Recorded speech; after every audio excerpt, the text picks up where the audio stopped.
Senator Smith. Thank you, Mr President. My question is to the Minister for Employment, Senator Cash. Is the minister aware of any recent reports about payments between employers and registered organisations? The Minister for Employment, Senator Cash. Thank you, Mr President, and unfortunately, Senator Smith, yet again I am. And today we saw yet another concerning report of questionable arrangements between the SDA, another one, Senator Brandis, and employers Coles and Woolworths.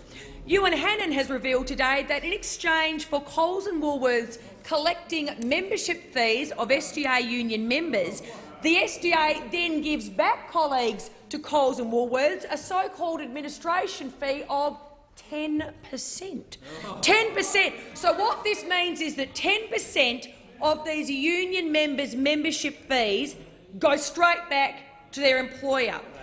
The question then becomes, though, what does the SDA or the employer actually get for this exchange? Well, nobody knows, because until recently nobody actually knew of this little transaction. So let's do the math.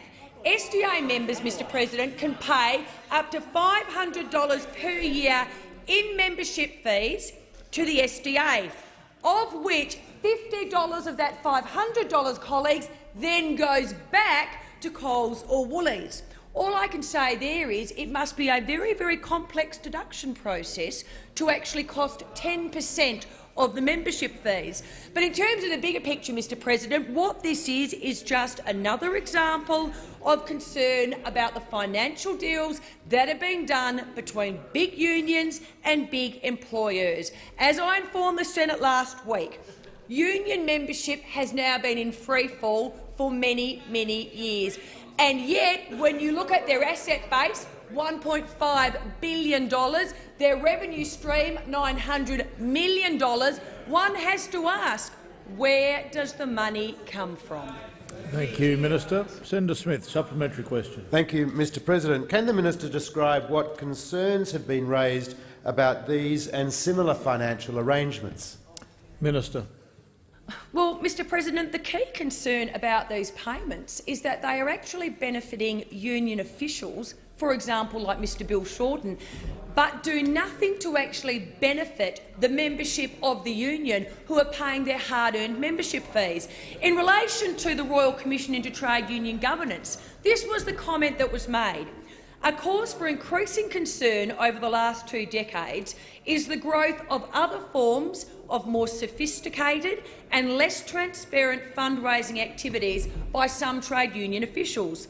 The monies may be raised for the personal advancement of the officials and not for the union. And in relation to personal advancement, well, as we know, Mr Bill Shorten traded away penalty rates, negotiated deals for his workers that paid below awards, and at the same time saw a complex web of monies donated to his union. Hardly a proper use of members' funds. Thank you, Minister. Senator Smith, a final supplementary question. Thank you, Mr President. Can the minister outline what actions the Turnbull government is taking to increase accountability in registered organisations? Minister.